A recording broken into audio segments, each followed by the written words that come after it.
Kukok egy trópusi paradicsom, amit mindenki fel akar fedezni, de megéri befizetni a sziget legnépszerűbb hivatalos túrájára? Én megtettem. A valóság viszont egy elég komoly rohanás lett.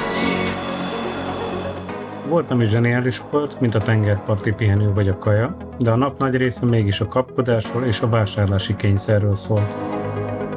Megéri a kényelem a pénzt, vagy ez a sziget legnagyobb turista csapdája? Mutatom a teljes napot.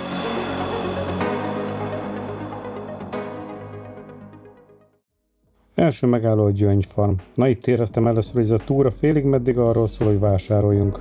Viszont láttam olyat is, ami miatt mégis megérte bemenni. Megmutatták, hogyan lehet kiszúrni a hamis gyöngyöket, és élőben nyitottak ki előttünk egy kagylót. Megmutatták a különböző kagylófajtákat, majd a csaj ki is nyitott egy kagylót, amiből kivette egy kicsi gyöngyöt.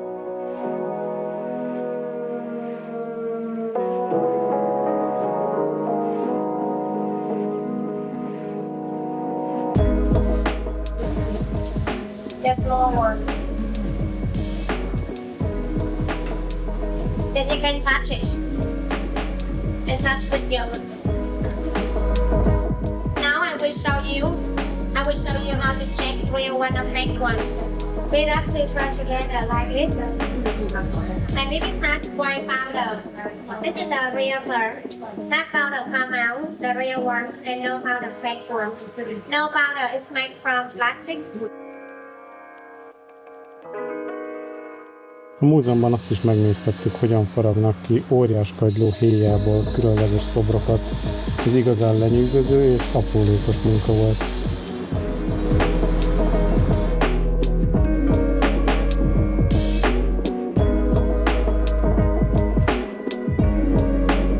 Belógtam ide hátra, ahol a kagylók vannak. Hát majd lehet, hogy kiküldenek, ha rajta kapnak, de még nem kaptak rajta. De láttam elvileg itt embereket hátul dolgozni, őrájuk lennék kíváncsi. De már nem látom őket, már eltűntek, pedig itt voltak a kagylók. És ezután jött az a rész, amit én a legjobban utáltam. 40 percig kellett várnunk arra, hogy vásároljunk a múzeumnak a shopjában.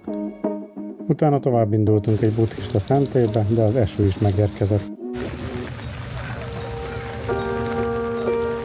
A gyöngyfarmos lehúzás után megérkeztünk a Hokuok pagodához, és itt végre fellélegezhettem.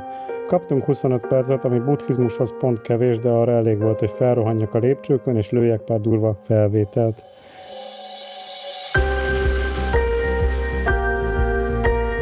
Bár a templom alig több mint 10 éves, a hangulata zseniális. Egy ilyen helyen órákat is el lehetne tölteni, csak a panorámát bámulva, de persze az idegenvezetőnk már indította is a buszt, mert várt ránk a kókuszbörtön. A szentély békéje után jött a pofon, a kókuszbörtön. Ezt a helyet eredetileg a francia gyarmatutasítók építették, de a vietnámi háború alatt vált igazi pokollá.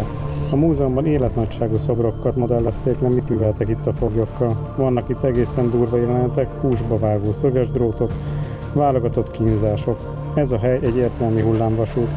Nagyon megrázó és elgondolkodtató az egész, illetve lehetett volna az. Ezen a helyen kemény 15 perc alatt átrohantunk.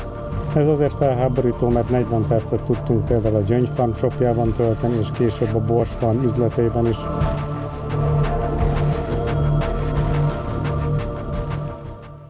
A börtön után elvittek minket ebédelni, és meg kell, hogy mondjam, a kaja itt csillagos ötös volt.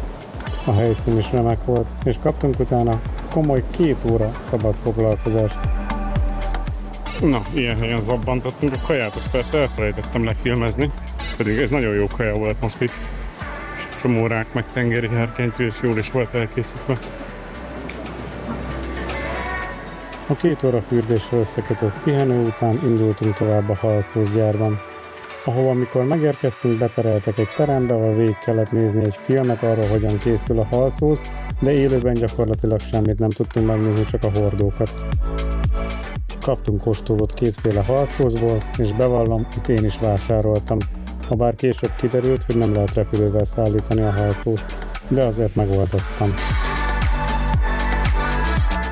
Eljöttünk ide ebbe a, nem tudom, teljesen kamuvárosba, ami ilyen, hát olasz vagy francia stílusba épül, de állítólag az ingatlanoknak a nagy része az teljesen üres, mert egy ilyen $1 millió kerülnek itt a lakások, és most megnézzük ezt a csókhidat, Kingsbridge nevű látnivalót, hát engem annyira nem izgat, de benne volt a túrába, úgyhogy megnézzük.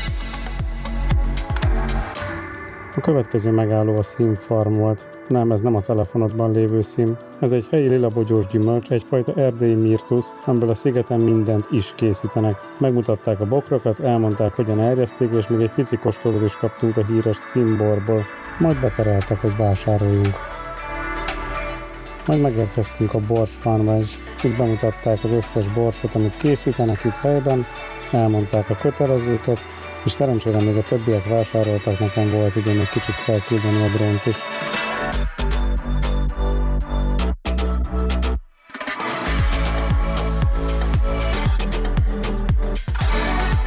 Ezután már vége lett volna a túrának, de elvittek még egy selyem farmra, boltba, ahol megnézhettük, hogy milyen a selyemhernyő, hogyan készül a selyem, és persze vásárolhattunk a shopba.